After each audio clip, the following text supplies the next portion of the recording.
Thanks, Chris, and thanks, everyone. And I've given out a handout, and I'm sorry to Alice that I might be stealing your thunder with what's on the handout, but I think some of the things I have to say are actually going to connect really nicely with a lot of the presentations that are following.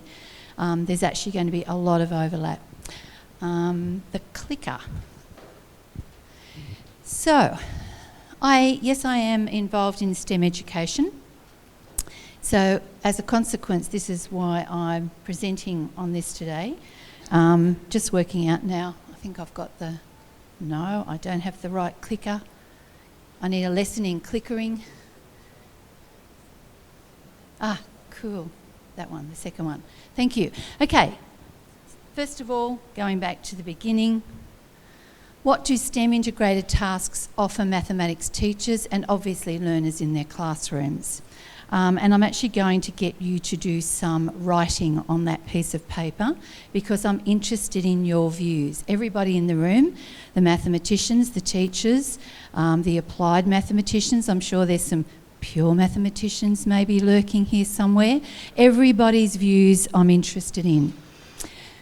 So what about this STEM integration? So what I'm going to talk about very briefly in the next 10 to 15 minutes is what do we mean by this STEM integration? What might the tasks look like?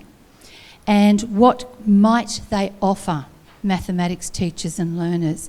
So are we talking about what's in the middle there? Is that what we're talking about in relation to STEM integration? In other words, tasks that have some connection to all four of those. I'm going to refer to them as subjects at school. So I'm thinking of teaching in school, school curriculum. What do we mean when we're talking about STEM integration? So can we all think about a task that might have some connection to science, technology, engineering and mathematics? Maybe you've used one in your classroom recently and perhaps you can share it with us. I guess in looking at what that might be that's in the middle, we probably needed to have a conversation about, well, what's similar between those four subjects and what's different?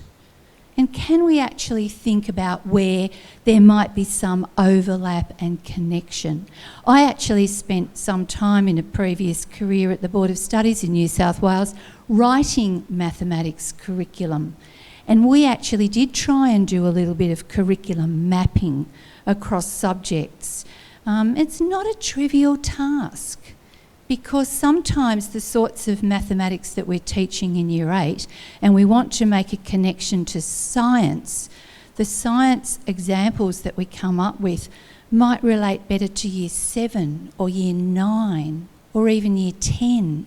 So actually try, when you're teaching a class and you want to come up with a task for your Year 8 mathematics class and you want to make some connections to other subjects, when you talk to the science teacher or the technology teacher, then the examples they come up with might not quite fit with the Year 8 and what they're learning across. So there's actually lots of issues in trying to do this work and do it well so that all disciplines are actually, or subjects I should say, are actually involved at the same level.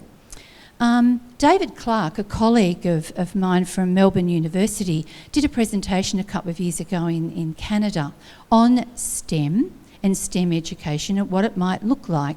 And he spent quite a bit of time in his presentation actually looking at around what do these STEM subjects cohere. And this is his slide actually. This is what he said. Well, if science is about empirical consistency, and by the way, you may not necessarily agree with his interpretation. This is what he said. Technology is about tool utility. Engineering is about built viability. And mathematics, logical coherence. How can we actually start to explore that and look at where the subjects do actually have connections so that we can come up with a STEM task or STEM activities? And towards the end of his presentation, he said the challenge for us in schools when we're actually talking about STEM teaching, because there's a lot of interest around this area at the moment, it actually requires us to often have expertise across the disciplines. I was a secondary mathematics teacher. Yes, I did science at university and I do remember some of my science, but I'm certainly not an expert science teacher.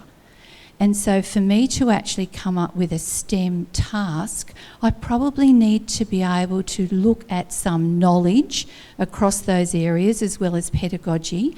I actually need to develop my horizontal expertise. We are often having to boundary cross and step into unfamiliar domains when we're trying to create these tasks. But he concluded that maybe where there's most overlap between the subjects is actually in the practices that are around these subjects. And that's how he summarised it. So going back to our diagram again and actually looking at what might be overlapping, I recently was at a presentation where an engineer was presenting and he talked about the importance of STEM education. And he actually said that he thought STEM education was greater than the sum of the parts, which is a little bit different to the way I've been representing it. Now, I'm not quite sure what he meant, and it's on my list of to-dos to actually follow up with that engineer to get him to explain to me. By the way, do we have any teachers in the room who do actually teach engineering? We've got a this up the back. Not quite sure what that means, but perhaps we can hear from you later about what you think about that representation. So, designing integrated tasks for use in any classroom is actually quite challenging. We do need to have an understanding of the syllabus or the curriculum, we need to have an understanding of the pedagogy, and then we need to be able to work out ways that we can actually design tasks so that there's some connection between them. One of the things in working with the teachers in my STEM academy that's become very obvious to me very quickly is that when they're designing these tasks, it's very difficult to come up with tasks that actually do justice to all four of the subject areas together. In other words, very rarely have we come up with tasks where all of the subjects are equal. And in fact, sadly, I have to say, very frequently in the tasks that I've seen the teachers create and use, mathematics is often the poor cousin. The mathematics is often quite trivial in some of the tasks that I've seen. That's our challenge as mathematics teachers in entering into this space of actually looking at STEM integrated tasks and at which ones we might use in our classrooms with the students. So, moving along to some tasks. Now, this is where I'm stealing Alice's thunder, and she can pick up and talk a bit more about this later. So I borrowed these tasks from the Statistics Association website, and you've got a copy of them in front of you on your piece of paper. So I actually downloaded this from their site. These are tasks that students have, correct me if I'm wrong, created to investigate for the poster competition. Okay? Yes, Alice is nodding, so that's true. So these are just some examples of tasks. And I'd like to use these as a starting point for our ongoing conversation here. Would you use any of these tasks in your mathematics lessons with a class? And if you would use any of these, what do they offer you and your students? What do they add to the curriculum? Because, by the way, these tasks are not written into the Australian curriculum. Right? These are tasks that we might use in our classrooms. So what do these sorts of tasks have to offer? And in fact, there's a longer list on your sheet. So if you want to have a look at those instead, I'm going to give you a minute to have a read, have a think, and jot down a few thoughts. If you were having this conversation at school around the maths faculty table and someone said, we should do these projects with our Year 8 or our Year 9, what would be your reaction to that? What do you think they might add to the curriculum? Over to you.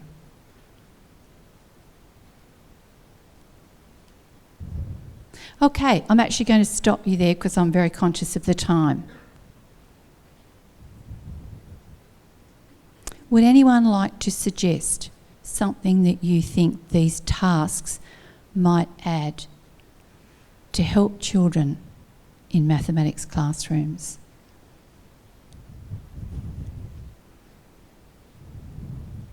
Yes. I'll start. It just means that they start to think about mathematics as instead of a discrete little chapter in a textbook, there's all sorts of things that come from all sorts of places. Okay. That's a good way to approach mathematics. So it contextualises the mathematics. By the way, there's some textbooks now much better than they used to be. When I was at school, we're actually getting some good applications coming through in some of the textbooks now. Another comment?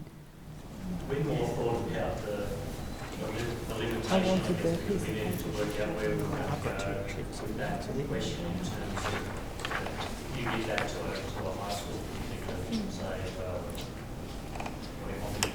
Yes. More scaffold and information on how to go about the task. So if students have never done these sorts of project work before, they're not going to know where to start. Okay, that's an important point.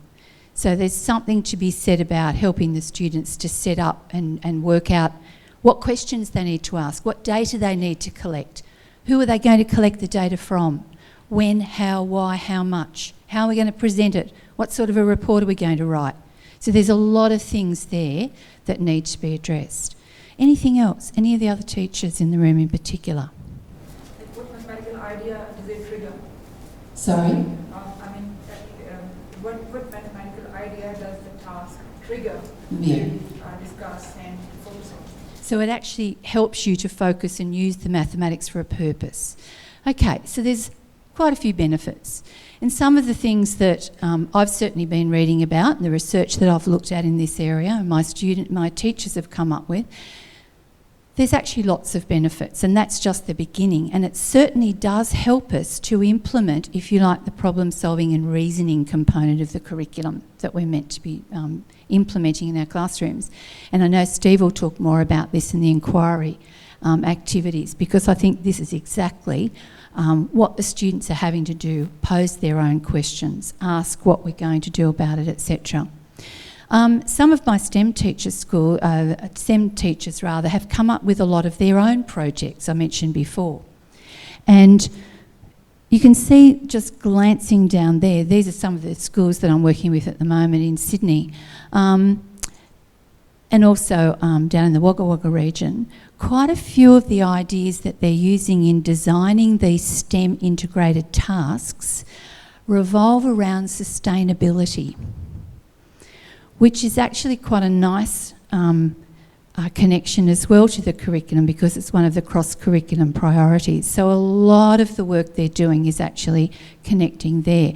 But all of them do not necessarily easily represent all of the subjects equally. It's been a real challenge to do that. Another example that some of the schools are doing at the moment, I'll just touch on this now and then people can have a look at it later, is that the ACARA designed a project looking at curriculum connections and worked with 13 schools across Australia. Cherrybrook Technology High School was one of them. And the project that they designed, they actually decided to design an elective maths subject and to do STEM work rather than try and integrate it through all of the other subjects. And they actually took an area in the playground where the grass wouldn't grow, the kids kept walking across, it got very muddy when it rained, etc. And the students had to actually look at that area and redesign it and come up with, by collecting data again and doing actually a lot of mathematical work, they had to come up with a report and a project on how that area might be redeveloped in the school. ACARA, I believe, is actually going to put some of these examples up on their website so that we can actually see the things that schools have done.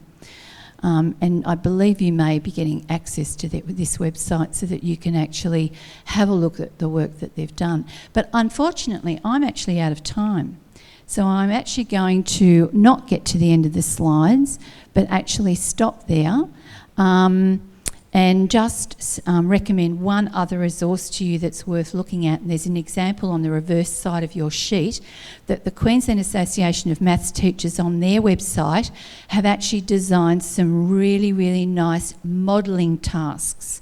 In the last session we had someone talking about the importance of modelling as getting students to, in mathematics classrooms, to look at real world applications. So thank you very much, and sorry I've run out of time.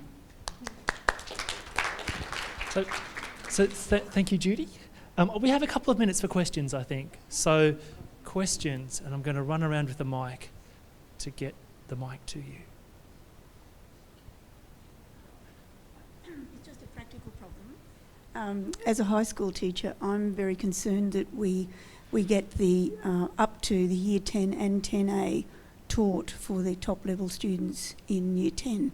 And I'm just wondering, we're flat out as far as we're concerned trying to complete what we're supposed to complete. So my problem is integrating these integrated subjects, I guess. I'd like $1 for every time I've been asked that question. So one of the things that, because you're absolutely right, and schools in our projects are actually doing lots of interesting things, like in Year 7, maths, science and TAS all give up a period a week for these TAS integrated projects, and try and then cram a lot of the other work into fewer lessons per week. But I think what teachers need to do to make best use of these ideas in integrating knowledge is to actually sit down together at the beginning of the year, look at your scope and sequences across your subjects, and actually look at where there are some overlaps. And there are actually overlaps, if you look at maths and science in particular, that you maybe can teach particular areas together. So, and a really good, easy one is to, when they're actually doing some experiments in science and they need to collect data and analyse it, that's the time in your maths classroom that you could be taking the data from the science class and actually teaching the statistics through the data that they're collecting in science. So I think there are some ways that you can actually find time, but it requires planning and actually looking at and doing a mapping of your curriculum. And I think you can save time, particularly if you're doing the statistics through real data that they've collected, rather than the data from the textbook, which doesn't mean very much. That's just one simple suggestion. Okay, thank you. Let's thank Judy one more time, please.